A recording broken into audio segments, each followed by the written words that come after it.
공무원 연금 개혁이 국민 여러분께 약속드린 지난 6일에 처리되지 못한 것에 대해서 이유 여하를 막론하고 국민 여러분께 먼저 사과의 말씀을 드립니다.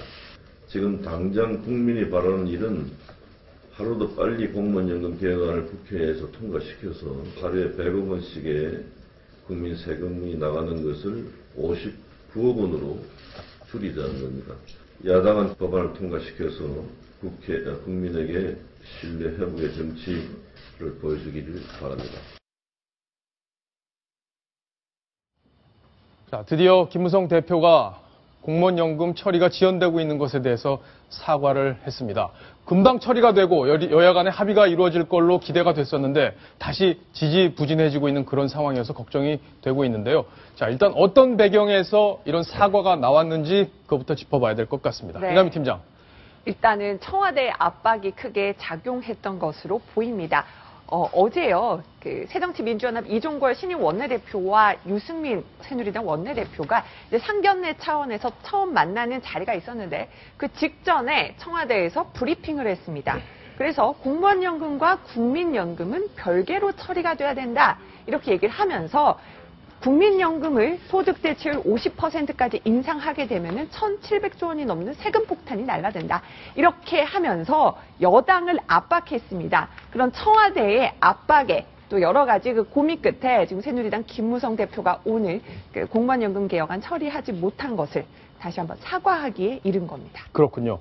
박성훈 논술위원. 네. 사실 김무성 대표가 저 법안도 발의하고 그동안 굉장히 많은 노력을 했어요. 그리고 청와대와 교감도 많이 했고 그런데 결국에는 야당이 주장하는 벽을 넘기에는 한계가 있었던 것 아니냐 이렇게 보이기도 합니다. 어떻습니까?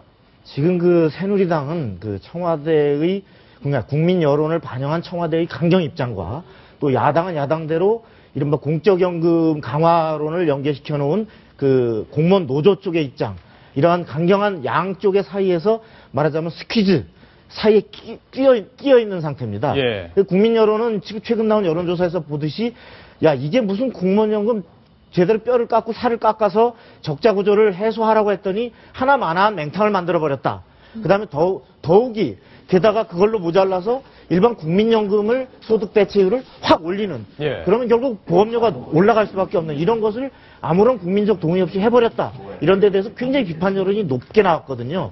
바로 청와대도 이런 여론을 바탕해서 그 국민연금을 연계시키는 건 있을 수 없는 일이다. 국민의 동의 없이는 안 되는 일이다라고 이 강한 그 주문을 했는데 청와대의 그런 입장을 수용을 할 수밖에 없는 이런 당의 입장인데 또 하나는 아까 야당은 그렇다 그래서 그러면 종전의 합의를 다 무위로 돌리자는 거냐. 예. 이런 상당히 야당은 또 강하게 반발하는 이런 입장에서 부담은 있지만 일단은 국민 여론을 반영한 청와대 입장을 수용하면서 앞으로 야당과 험난한 협상을 강행하겠다. 예. 이런 의지를 봐야 될 것 같습니다. 전원책 변호사님. 예. 제가 김무성 대표 입장이라면 지금 완전히 속이 아닐 것 같아요. 왜냐하면 일단은 청와대에서는 50% 절대 안 된다. 국민 부담이 너무 크다. 그리고 국민들도 걱정하는 분들이 상당히 많습니다. 국민연금 여야 합의안에 대해서. 그런데 어떻게든 공무원연금 개혁안은 처리를 해야 되고 이 상황에서 어떤 해법이 있을 수 있을까요? 이 공무원연금 계획에 대해서 청와대도 솔직히 말해서 거짓말하고 있는 겁니다. 거짓말이요? 예, 처음부터 공무원연금 개혁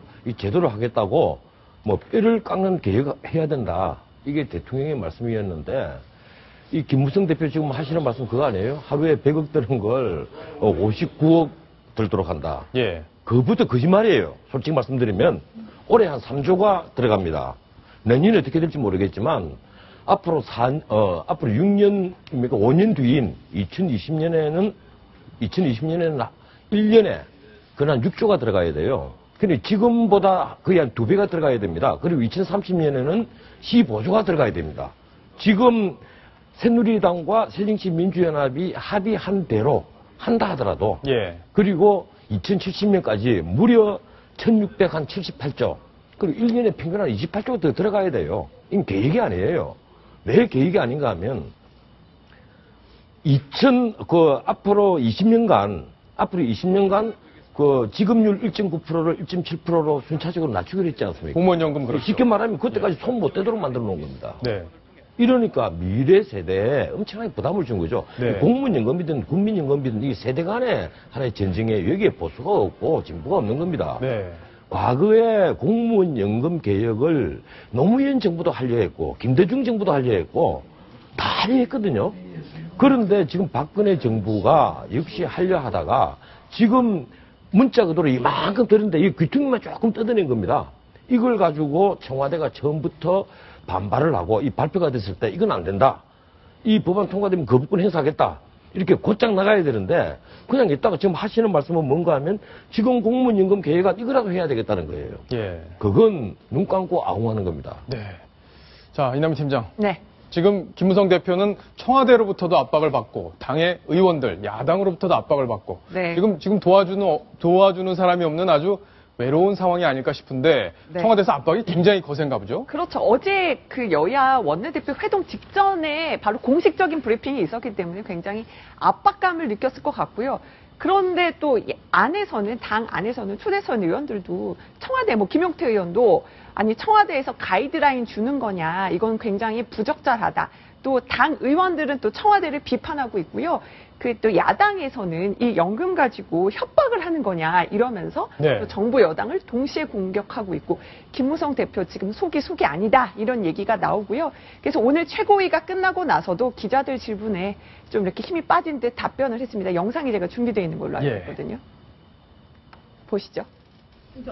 청와대에서는 이제 5월 임시회 내 공무원연금 개혁안 처리를 시한을 못 박아서 지시했는데요. 당도 같은 입장이라고 보면 되나요? 청와대에서 시한을 못 박았다고? 5월 임시회 내 처리할 것을 촉구. 그 합의된 공무원연금 법안은 그대로 살아있지 않습니까? 지금 법사위에 가 있는 거죠. 그건 처리하기 위한 노력을 해야지.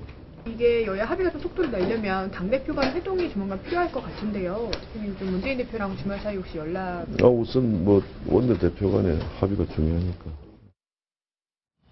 김무성 대표 원래 기자들 만나면 농담도 하고 이렇게 반말 섞어서 이렇게 얘기도 친근한 느낌을 주기 위해서 하는데 오늘은 전혀 그런 표정이 아니었네요. 정말 얼마나 압박감을 느끼는지 김무성 대표 얼굴 표정만 봐도 딱 드러난다 이런 얘기를 기자들께 오늘 굉장히 많이 했습니다. 예. 네. 근데 저는 사실 좀 약간 의아하게 보이는 게 박성원 논설이요. 네. 그러니까 처음에 50%로 늘리는 거를 야당이 요구를 하니까, 그러니까 네. 국민연금의 경우 소득 대체율을 50%로 올리는 거를 야당에서 요구하고 그걸 합의를 해줄 때 이런 후폭풍이 올지 예상을 못했을까요?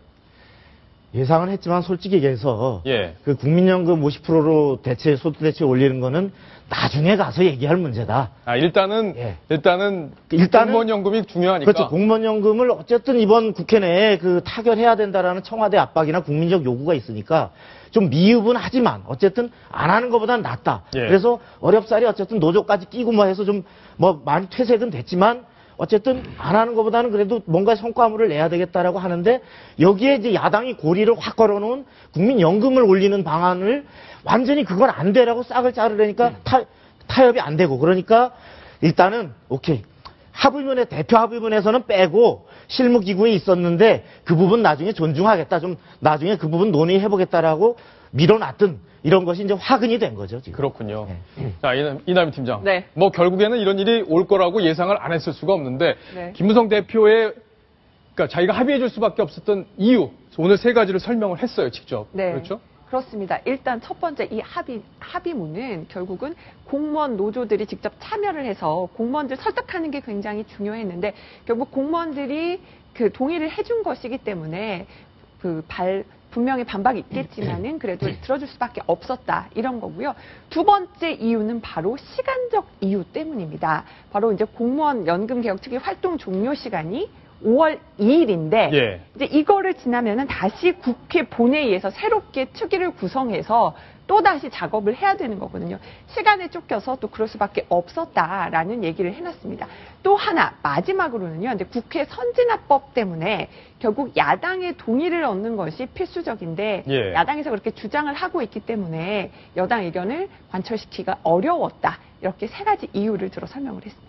자, 이 세 가지 이유를 들어보니까 그럴듯하긴 합니다. 현실적으로 이런 제약이 있었다곤 하지만 어쨌든 국민 다수가 찬성할 수 없는 안을 여야가 합의한 부분, 그 부분에 대해서는 반성도 좀 필요해 보입니다. 김무성 대표가 솔직히 얘기를 했어야죠. 공무원 107만 공무원 가족들 그리고 네. 가족까지 포함하면 400만 표 된다고 그래요. 그 표도 소중하다 이렇게 얘기를 솔직히 했어야죠. 네. 이 정치인과 정상배가 구별되는 건 딱 하나입니다. 정치인은 미래를 고민하고요. 미래 세대를 고민하고 정상배는 다음 선거를 고민하는 거예요. 딱 그 차이예요. 지금 이게 국민연금 50%가 왜 나왔는가 하는 거, 그 한마디만 제가 말씀드리겠습니다. 예. 이 공무원 조직에서 요구한 거예요. 이 워낙 국민연금과 공무원 연금과 차이가 나니까 그걸 자꾸 균등하게 하라고 하니까 결국은 1.7%까지 지급률을 낮춰서 30명 딱 곱하면 거의 51%가 됩니다. 그러니까 국민연금도 40%로 낮춰놓은 것을 이걸 50%까지 올려주면 결국 우리 공무원 조직도 욕을 안 들을 것 아니냐. 거기서 나온 거예요. 네. 그게 야당이 동조를 했고 야당은 또 어차피 좌파니까 소득 대체율 50% 가면 온 국민이 다 잘 먹고 잘 사는 것처럼 보이잖아요. 이러니까 지금 세대에게는 좋은 소리 듣죠. 야당도. 결국 거기에 내공이 부족한 새누리당 이 협상팀들이 그냥 넘어간 거라고 저는 예. 봅니다. 물론 야당도 이제 진보적 색채가 있지만 또 국가의 미래를 함께 고민하는 우리 정치 세력의 주체이기 때문에 야당의 고민도 현실적인 고민도 아마 있을 텐데 박성원 논설위원. 예, 저도 그 변호사님 말씀대로 그 공무원 노조의 기득권 지키기를 위한 꼼수에 네. 국민연금을 말하자면 연계시켜버린 그런 것을 야당이 그것을 그 입장을 강하게 반영했고 여당도 사실은 공무원 노조의 눈치를 본 측면이 없지는 않습니다. 그런데 문제는 야당이 설사 말하자면 국가 대미래를 보고 재정 절감을 확실히 여기 쏟아붓는 국민 혈세를 줄이기 위해서 어떤 정말 미래지향적으로 확 공무원 연금을 살을 깎으려고 했다 하더라도 그런 진정성이 있었다 하더라도 현실적으로 관철하기 어려운 게 현재의 구조입니다. 네. 바로 그것이 국회 선진화법입니다. 그렇죠. 국회 선진화법이라는 이름의 국회법 개정안은 5분의 3이 그 5분의 3이라는 절대 다수를 확보하지 못하면 아무리 좋은 개혁도 할 수 없습니다. 예. 그렇기 때문에 국회 선진화법이라는 것을 넘어서려면 국민들이 강하게 요구를 해서 이것은 반드시 안 하면 야당 다음번 선거 못 치를 줄 알아라 라는 강한 압력이 있지 않는 한 야당이 버티면 방법이 없습니다. 현실적으로. 그러네요. 예. 참 안타까운 상황인데 이남희 팀장 네. 오늘 국회에 네. 보건복지위가 열렸는데 문영표 장관이 출석을 했더라고요. 뭐 얘기가 여러 가지 얘기가 나왔을 것 같아요. 네, 뭐 야당 의원들 굉장히 많이 질타를 했습니다. 일단은 보건복지부에서 그 국민연금 소득대체율 50% 인상할 경우에 대해서 보험료가 두 배를 더 내야 된다. 이렇게 공포를 조장하고 있다. 야당 예. 의원들이 비판을 했고요. 또 대선 주자인 안철수 전 대표의 경우는 또 박근혜 대통령을 겨냥해서 평론가 정치하지 마라 이렇게 비판을 하기도 했습니다. 네. 자, 그러면 문영표 장관이 또 뭐라고 얘기를 했는지 야당 의원들은 어떻게 각을 세웠는지 직접 한번 들어보시겠습니다. 박근혜 대통령께 한 말씀 드려야 되겠습니다. 공적 연금 문제는 국가 최고 지도자가 나서서 정치력과 조정력을 발휘해서 해결해야 할 문제입니다. 그런데 박근혜 대통령은 평론가처럼 행동하고 있습니다. 강 건너 불구경하는 자세로 일관할 뿐만 아니라 지침을 이야기함으로써 공론화를 막고 문제 해결을 더 어렵게 만들고 있습니다. 우리나라에 지금 복지부 장관이 어디 있어요? 복지 방해부 아닙니까 지금? 복지 혼란번잖아요. 장관은 지금 국민연금 망하기 바라시는 거죠? 그렇지 않습니다. 문제는 기금이 고갈된 다음에 후세대들은 오히려 낸 것도 제대로 못 받아가게 되는 일이 발생하지 않겠느냐. 이것을 저희가 논의해야 된다고 개인적으로 생각합니다. 이남희 팀장. 네. 뭐 정치인들이 표 걱정을 안 할 수는 없어요. 총선이 또 내년으로 다가와 있고 내년 4월이기 때문에 불과 1년도 남지 않았기 때문에 표 걱정, 또 공무원 표 걱정 해야 되는데 네. 좀 더 길게 국가의 미래를 봐야 되는 측면 그 부분에서 우리 지금 정치인들, 국회의원들 몇 점 정도 줄 수 있는 건가요? 지금 협상 내용을 들여다보면 답답한 부분이 참 많은 것 같습니다. 저는 30점 드리겠습니다. 30점이요? 네. 그렇게 많이 30점도 많습니까? 많죠. 예. 예, 지금 10대, 20대, 30대의 고민을 생각하지 않고 그 사람들이 미래를 생각하지 않으면 빵점이죠. 빵점이요? 예, 빵점 줘야 됩니다. 예. 그런데 저도 이제 헷갈리는 것이 야당 의원들하고요, 보건복지부하고 주장이 다른 거거든요. 지금 국민연금을 그 소득 대체율을 50%까지 인상할 때 결국은 국민이 얼마나 부담해야 되느냐 이것을 놓고 정부와 좀 야당 측 그 주장이 다르죠? 완전히 다릅니다. 예. 그렇기 때문에 뭐가 맞는지 지금 국민들도 좀 헷갈릴 수밖에 없는데요. 지금 그 박정훈 앵커 옆에 예. 있는 화면을 보면 설명을 드리겠습니다. 일단 청와대에서는 국민연금 소득 대체율을 그러니까 40에서 50%로 올린다면 향후 65년간 미래 세대가 추가로 져야 할 세금 폭탄 1,702조 원에 달한다. 예. 보험료가 2배 가까이 오른다. 이렇게 얘기를 하고 있습니다. 그런데 김현명 중앙대 교수. 야당 바로- 측 지명 의원이죠? 야당이 추천해서 공무원개혁 특위에서 이제 위원장으로 활동했던 분입니다. 김현명 예. 주장은 다릅니다. 소득 대체율을 인상할 때 들어가는 연금 비용을 세금으로 다 부담한다는 황당한 전제이기 때문에 굉장히 악의적인 것이다. 네. 이렇게 주장을 하면서 자, 이걸 세금으로 네. 다 내는 게 아니라 네. 가입자가 부담하는 비용도 일부러 있기 부담할 때문에 수 있고 그다음에 보험료도 9%에서 10.1% 그 정도밖에 오르지 않는다 이렇게 얘기를 하고 있습니다. 서로 지금 전제하는 부분이 또 다르기 때문에 주장도 엇갈리고 있습니다. 예. 제가 그 한 말씀 드리자면요. 현재의 기금 수준, 그걸 그대로 유지를 하려면 최소한 14%, 16% 그 사이로 될 가능성이 높다. 이것이 많은 많은 연금 연구자들의 얘기입니다. 그리고 1%를 올리면요. 그게 자영업자들에게 그리고 중소기업들에게 얼마나 부담이 되는지 아십니까? 굉장히 부담이 되는 거예요. 대기업은 살아남을 수 있겠지만 그렇죠. 지금 반반을 나눠내야 되기 때문에 기업들의 부담이 커지죠. 이러면서 예. 영세한 중소기업들 그리고 자영업자들은 문 다 닫으라는 얘기입니다. 청년 실업은 엄청나게 확대될 거예요. 그런 점을 생각을 하지 않고 무조건 뭐 연금 기획을 조금 더 내면 국민연금에 지급률이 엄청나게 높아질 수 있다. 이게 지금 야당과 공무원 조직의 주장이거든요. 그게 엉터리라는 겁니다. 예. 그리고 지금 김현명 교수 주장처럼 1%, 1.01%만 높여서 갈 수는 있어요. 근데 중요한 것은 그렇게 되면 2060년에 국민연금은 고갈이 됩니다. 예. 다시 말해서 완전히 다 까먹고 0에서 시작해야 되기 때문에 그 이후의 후세대들, 다시 말해 현재 45살에 이르는 세대들은 앞으로 연금 받으려면 25%, 25.3%의 자기 소득을 4분의 1을 국민연금에 퍼부어야 겨우 받을까 말까 이런 상황이 되는 거죠. 결국 미래 세대에게 부담을 안기는 이런 결과가 되는 거죠. 예. 이남희 팀장. 네. 자, 지금 뭐 연금 때문에 우리 국민들이 정말 걱정이 어느 때보다 지금 많은 것 같습니다. 이 정치권에서 어떻게 합의를 하느냐에 따라서 당장 내 주머니에서 돈이 얼마가 나가고 또 얼마가 들어오고 하는 게 결정이 되기 때문일 텐데 지금 박근혜 정부에서는 이거에 대한 마스터 플랜이 좀 부족하지 않았느냐.